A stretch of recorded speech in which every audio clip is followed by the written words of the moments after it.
So these are the fun kind of things. I really enjoy. I really like my job. I mean, it's so much fun to do these kinds of things, and the fact that they let me do it is just wonderful. It's a way to get the work out there. Doing this radio show helps me because I write up the web copy, to describe it. And I've got an example of it on like the next to last page or something. And so I'm able to do some research for the show. We do the show, and then I have this. And then when people ask about the piece, I've got a recording. I've got a web copy that I can show them, and I've already done the work on it.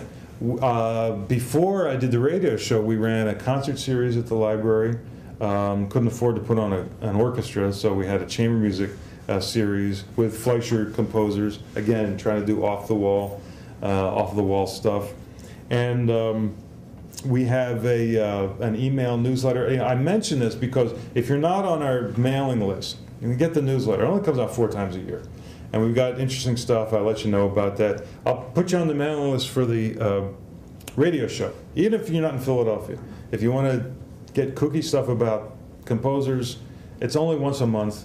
And if you don't like it, just tell me you don't want to get it anymore, and I won't send it to you.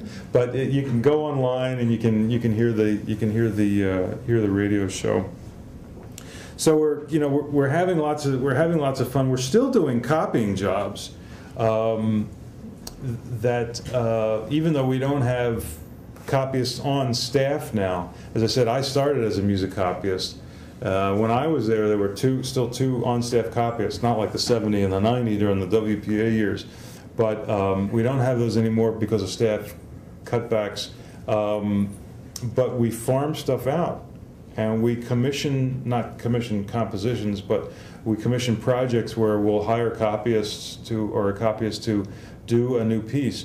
One of which is, for instance, the Franz Strauss Horn Concerto. Now, the Franz Strauss Horn Concerto has already been, that was composed in 18 whatever, and we have it, and it's been played from, but the materials were just awful. I mean, really bad.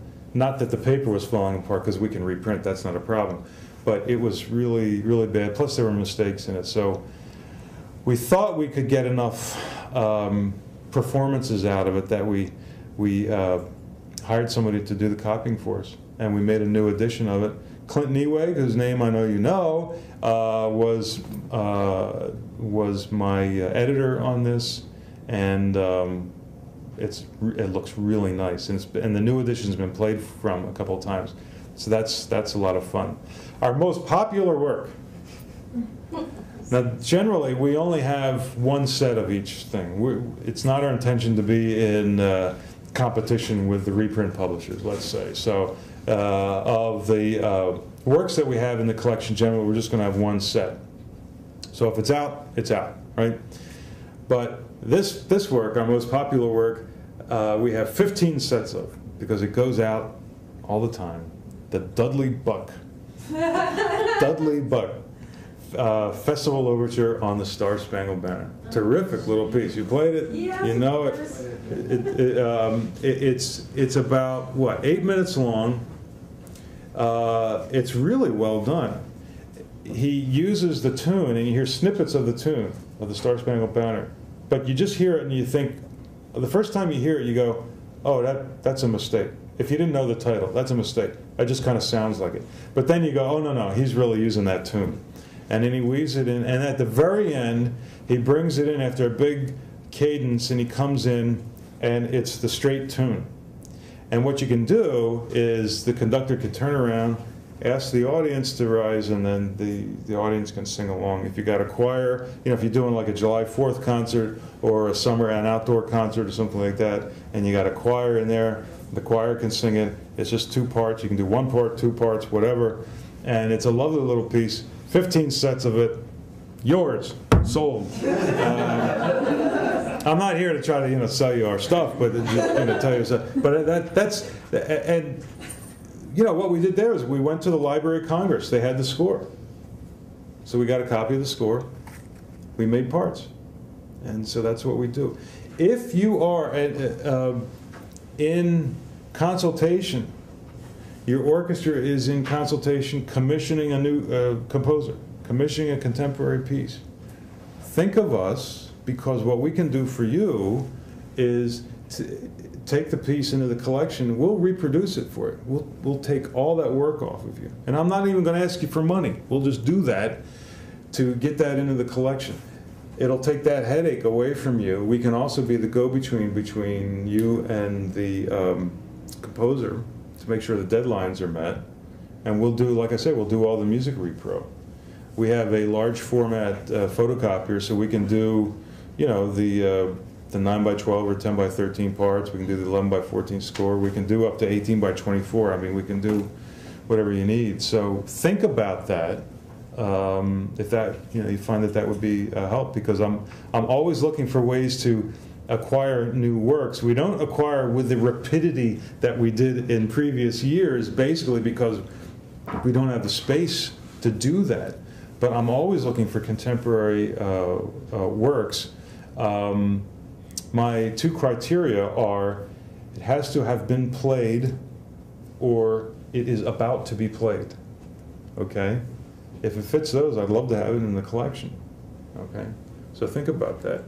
I've passed these booklets around, and I've thrown this thing together for you that describes the Fleisher Collection. I tried to cover as many bases as I could think of, because this is a way for you to get to know us if you didn't know us at all before, or if you kind of knew about us but haven't used us. This is a good reminder for you. If